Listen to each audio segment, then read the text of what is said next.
Bom, estamos aqui então com Danilo Nunes, que é jornalista e advogado. Danilo, eu gostaria que você contasse um pouco sobre a sua história. A gente vê nas redes sociais que você fala bastante, deixa muito claro que você é um filho somente da sua mãe, poderia dizer isso, e você diz que não tem o pai nos seus documentos. Eu gostaria de que você dissesse um pouco sobre o que isso afeta na sua vida, tá? E também como é o seu histórico de vida. Faça um resumo para mim sobre isso. Olá, Igor. Olá, quem nos acompanha pelo Sertanejo. Eu acho que é importante, antes de tudo, né, a gente falar que nesse Dia da Consciência Negra, e eu trabalho muito uma questão da Conceição Evaristo, que diz que a gente, quando uma pessoa preta ou parda se destaca, né, ela passa a ser uma exceção, quando na verdade deveria ser a regra, né, porque 55% da população brasileira se identifica como preta ou parda. Então, é ao contrário, né? Nós não somos, na verdade, as pessoas pretas e pardas não são, na verdade, uma exceção. Deveriam ser, em tese, a regra. Mas isso tudo é fruto de um histórico escravagista de 388 anos, que fez, infelizmente, da República Brasileira uma república fundada no regime patriarcal.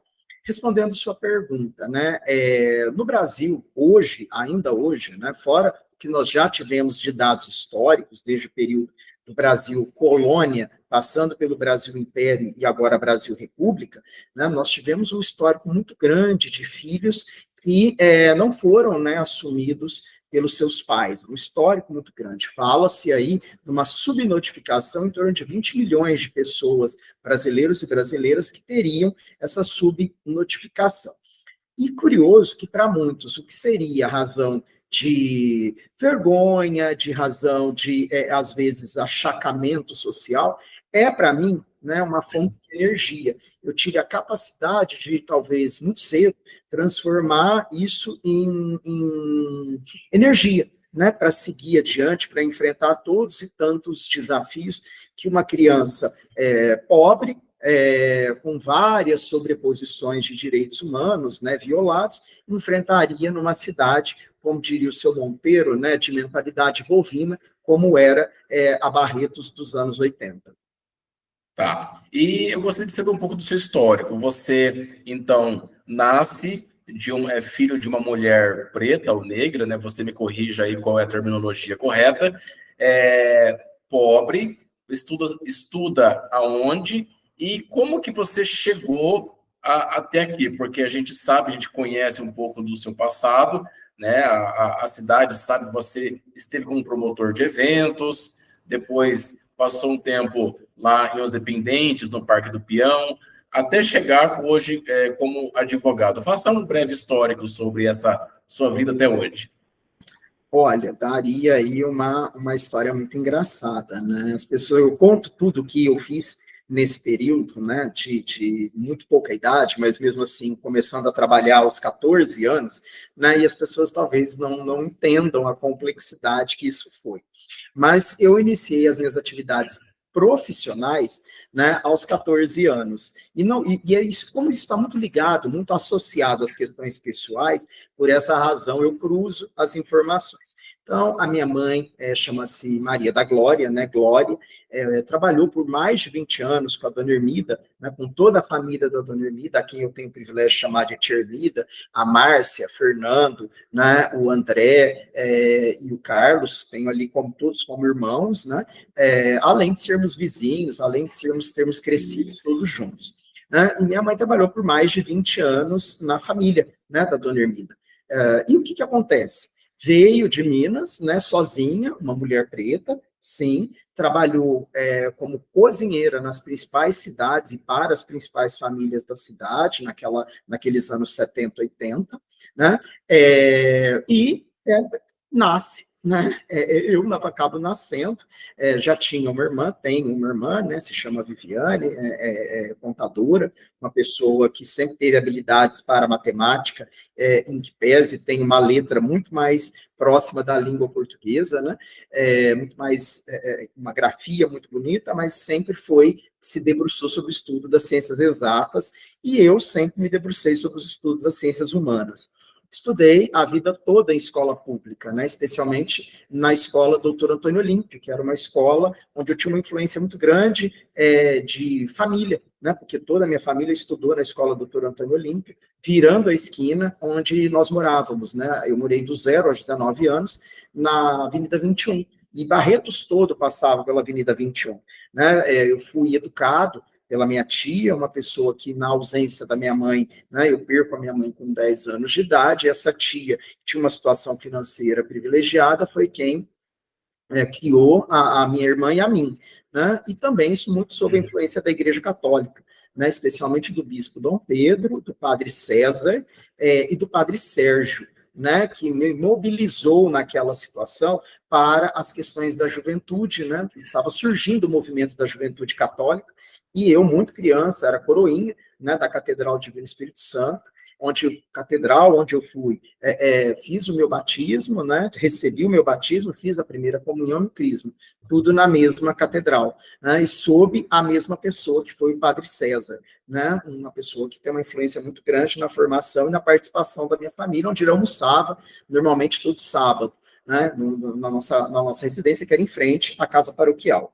Pois bem, dali, né, eu presidi Grêmio Estudantil na escola Doutor Antônio Olímpio, né, com uma influência de uma professora que era talvez uma das mais conhecidas, né, na área de língua portuguesa, que tem nome hoje na escola do Jardim Etemp, né, a professora Maria Helena Scanavino. E também fui vizinho de frente, né, durante toda a minha juventude e adolescência, da professora Maria Carolina, com quem eu tive aulas de língua portuguesa de forma voluntária, né? Tanto eu quanto todas as crianças da vizinhança, nós tivemos ali as aulas de língua portuguesa dela. E depois disso, né, uma vez busquei o Dr. Melik, que era prefeito, que era nosso vizinho, né, na 17, para que ele que viabilizasse uma bolsa de estudos no Colégio Soares de Oliveira. Então, no ensino médio, né, eu acabo estudando no período diurno e noturno, né, e trabalhando como menor aprendiz, hoje guarda-mirim, né, lá no Colégio Soares de Oliveira, né, que era uma referência. Acabo ganhando uma projeção pessoal já dentro do que era a antiga TV Soares Educativa, que era do grupo da família Soares de Oliveira naquela ocasião. Dali em diante, trabalhei muito tempo na produção de eventos, né, muito forte dentro dos independentes, trabalhei em mais de 200 cidades do Brasil, né, com coordenação de marketing promocional, quando recebo o convite para ser gerente de marketing do Centro Universitário da Fundação Educacional de Barretos, que ainda não era Centro Universitário, era Fundação Educacional de Barretos. E ali eu tenho a oportunidade de fazer uma segunda graduação, cursar Direito, né, e me aprofundei, né, bastante na área do direito, passando pela pós-graduação lato sensu e chegando na pós-graduação estrito sensu, naquilo que é o último nível de pós-graduação estrito sensu, que é o doutorado, recentemente concluído, na Faculdade de Direito de Ribeirão Preto, da USP. Tá, maravilha. Danilo, como jornalista e advogado, de que forma que você percebe que o racismo estrutural ainda influencia o acesso à justiça e à comunicação do Brasil? O racismo, Igor, ele é uma patologia social, né? A gente precisa definir. Não sou eu quem falo só isso, né? Todos os pensadores, né, hoje das questões racistas ou antirracistas definem isso como uma patologia social, né? O regime de você submeter o outro à sua vontade talvez seja das mais graves violações de direitos fundamentais. Isso a gente tem todo um histórico do direito clássico romano, grego, né, depois do direito que cerca as Américas. Né? Por exemplo, quando se fala em descobrimento do Brasil, ou o descobrimento das Américas por Cristóvão Colombo, 1492, a gente está desconsiderando que já tinha vida aqui, né? A gente está desconsiderando que já existia toda uma cultura asteca, maia, inca. A gente está dizendo que já existiam as pessoas indígenas, os povos originários no Novo Mundo, né, na América. Já se sabia que esse continente, essa porção de terra existia, né? Isso desde Copérnico a gente já tem essa noção. Né? Então, o que acontece? Quando a gente fala em estruturas de racismo, é evidente que essas estruturas estão presentes também no poder judiciário e muito mais forte no acesso à justiça, onde as pessoas pretas, pobres, têm ainda mais dificuldade, né, de acesso à justiça. Isso nós chamamos aí de primeira, segunda e terceira onda renovatória do acesso à justiça, uma literatura americana, né, assinada pelo Mauro Capelletti e pelo Bryant Gard, né, dois pensadores que trataram da questão das ondas renovatórias. E quando a gente tem o acesso à justiça, ele ainda enfrenta muitos gargalos no Brasil, né, especialmente para as pessoas pretas e pobres. Né? Por essa razão, é tão importante a Defensoria Pública como instrumento de efetivação desse direito fundamental, que é a garantia do acesso à justiça pelas pessoas pretas e pobres. A sua trajetória como homem negro e gay em Barretos traz desafios específicos, né? Uma que você falou, que você foi criado na Igreja Católica e continua frequentando a Igreja Católica, e outro fator, que você está num veículo de comunicação respeitado em Barretos, que é o Jornal Diário e a Rádio Independente, né? Que também tem uma filosofia dentro da Igreja Católica. Quais foram as barreiras mais difíceis que você precisou superar e como que elas moldaram a sua atuação profissional? Olha, as barreiras mais difíceis sempre serão as pessoas, né? As estruturas, os espaços de poder que a gente precisa ocupar, claro, que com estudo, preparo e respeito.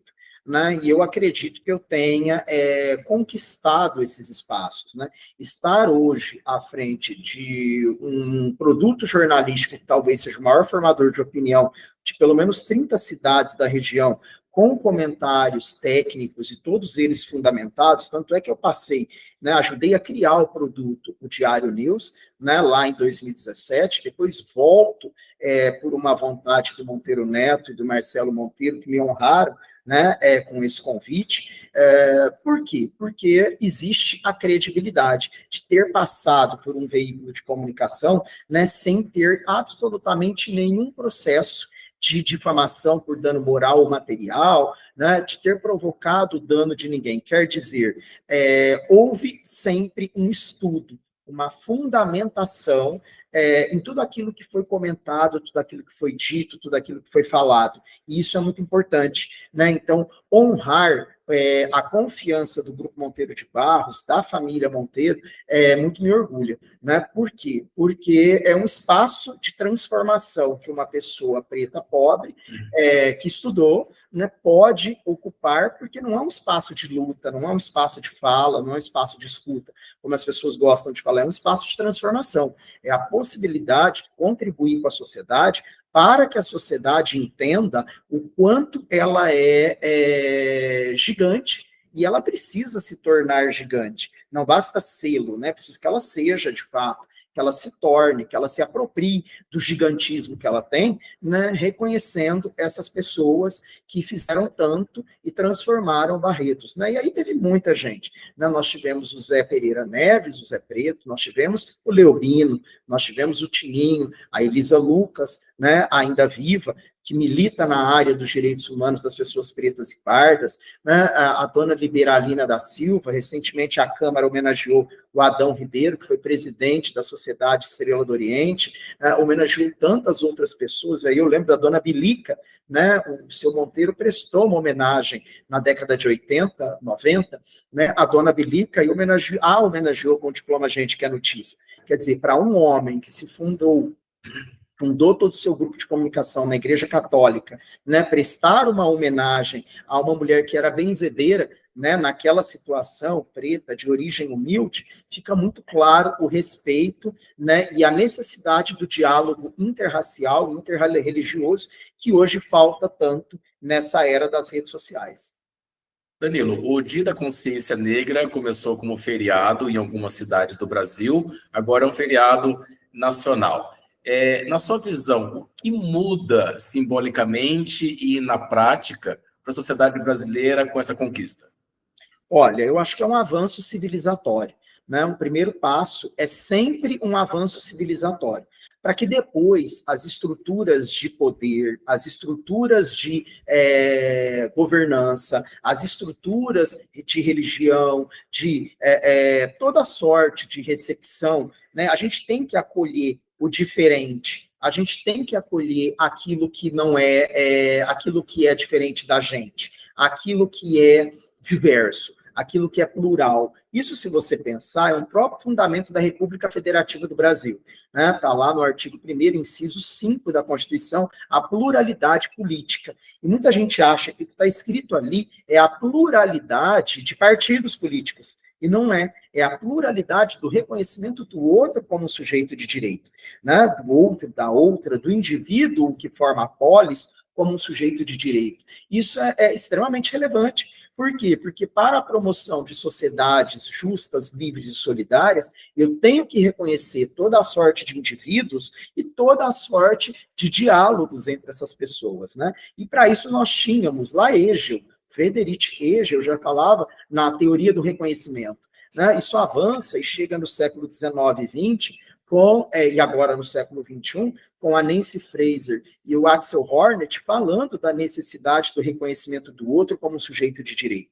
Então, não sou eu quem estou dizendo, né? Toda uma construção doutrinária, literária, histórica, que constrói essa jornada de reconhecimento de direitos. Então, quando tem uma data, a data ela é um avanço civilizatório, né, para que as estruturas de governança e de poder reflitam sobre a data e a relevância dessa data para 55% da população. Então, se nós somos 220 milhões de brasileiros, eu estou falando aí que 115 milhões de pessoas no Brasil se identificam, se autodeclaram, isso é importante falar, né? No censo de 2022, 115 milhões de pessoas no Brasil se identificaram assim.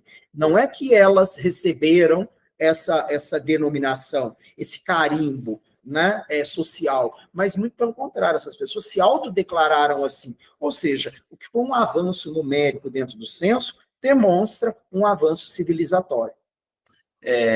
Você acredita que a representatividade de pessoas negras e também LGBTQIA+, na mídia local, eu falo Barretos, e regional, ela tem avançado?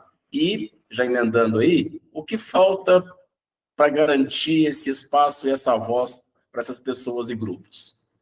Olha, primeiro, o fortalecimento da educação como fenômeno de igualdade e redução das desigualdades. Então, quando você olha para a questão da igualdade material, que é a igualdade recepcionada no Brasil no artigo 5º da Constituição, você pensa assim, olha, eu só tenho que promover, não, mas eu tenho que também combater qualquer forma discriminatória, né? Então, não basta que eu promova a igualdade, mas é preciso que eu também refute, expurgue do ordenamento jurídico toda forma de discriminação, né? Então, a igualdade material, ela se desdobra, né, em não só reconhecimento do outro como sujeito de direito, mas principalmente o reconhecimento do indivíduo como pessoa capaz. E a partir disso, a gente tem que lembrar que a educação é o maior pilar transformador da sociedade. Isso eu posso falar com muita tranquilidade, porque o instrumento de transformação, né, da minha vida nos últimos 20, 25 anos foi justamente a educação, né? Foi ela, a qualificação, que me permitiu ocupar esses lugares, esses espaços, e fazer a diferença, né? Eu talvez seja a voz de muita gente que talvez não saiba sequer o que está falando, o que eu estou falando, né? Então, todos os dias no rádio, das 11 ao meio-dia, talvez eu represente ali, né, 55% da população do município de Barretos e de toda a região, né? Por quê? Porque eu estou falando o que talvez as pessoas não tenham qualificação e capacitação técnica para falar. Então, a oportunidade da educação, ela é uma janela gigantesca, que as pessoas precisam compreender que talvez, hoje, nas circunstâncias que nós temos, o maior de todos os caminhos. Há vários outros, há o direito, há o caminho da sociologia, da antropologia, mas o principal caminho, sem sombra de dúvida, é o caminho da educação. Danilo, para finalizar, que mensagem você deixaria para os jovens negros e LGBTQIA+, que deseja construir carreira em áreas tão marcadas por desigualdades, que é o direito e o jornalismo? Olha, extremamente marcadas, né? A gente tem hoje grandes veículos de comunicação tendo aí a inclusão de pessoas pretas e pardas à frente dos seus programas, seja como âncora, seja como pauteiro, como jornalista, como repórter de campo. Né? Isso é muito importante. Mas mais importante do que a pessoa estar ali, é a pessoa se capacitar para estar ali. Né? Porque quando a gente busca a capacitação, a gente está buscando ocupar um espaço com autoridade e não meramente ocupar um espaço. Porque para ocupar espaço, ser espelho e buscar com você todas as pessoas, né, sem que ninguém fique à margem da sociedade, é preciso que você se capacite. Né? A verdade, a clareza, né? Existe uma passagem bastante salutar da filosofia, que é o mito dos adoradores de caverna, né? Um clássico de Platão, que diz exatamente isso. Os homens que estavam dentro da caverna, né? Os indivíduos que estavam dentro da caverna, temiam a própria sombra. Né? Então, a gente não pode temer a própria sombra. A gente precisa enfrentar, mas enfrentar com capacitação. Então, para discutir qualquer tema, seja este tema muito delicado e espinhoso, que é o tema da escravidão, do modelo escravagista, e hoje os reflexos dele na sociedade, com práticas racistas que devem ser combatidas com práticas antirracistas, a gente precisa se capacitar. Né? Porque eu não posso falar de algo que eu não tenha conhecimento, que eu não tenha estudado. Ao contrário, é indispensável que eu me capacite para ocupar esses espaços, né? Porque a mera ocupação do espaço tem que extrapolar do simbolismo, né? E tem que ganhar, de fato, o reflexo do que é a sociedade, né? E eu vejo que o caminho mais curto, mais fácil e sem atalhos, né? A gente não pode atalhar, é o caminho da educação. Maravilha, Danilo. Eu agradeço muito pela sua presença e pela sua entrevista, e também agradeço ao Marcelo Monteiro de Barros e também ao Jornal Diário por liberar você por participar dessa entrevista. Muito obrigado, Igor. Sempre que possível, né, a gente deve ocupar espaços de transformação para falar sobre a importância da data, que é o dia 20 de novembro, vencidos aí, né, 388 anos de legalização da escravidão e toda essa diferença até 525 anos em que a escravidão persiste. Né, mas que as estruturas de fiscalização estão servindo para superar. Né, tem um pensamento da filosofia africana que eu acho muito importante encerrar com ele, que é o Ubuntu, né, a filosofia Ubuntu. Eu sou o que nós somos, né? Então eu só pude ser porque muita gente me antecedeu e foi antes de mim. Por essa razão, eu posso permitir que outras pessoas sejam após a minha passagem por esse plano, se é que existe aí um outro plano.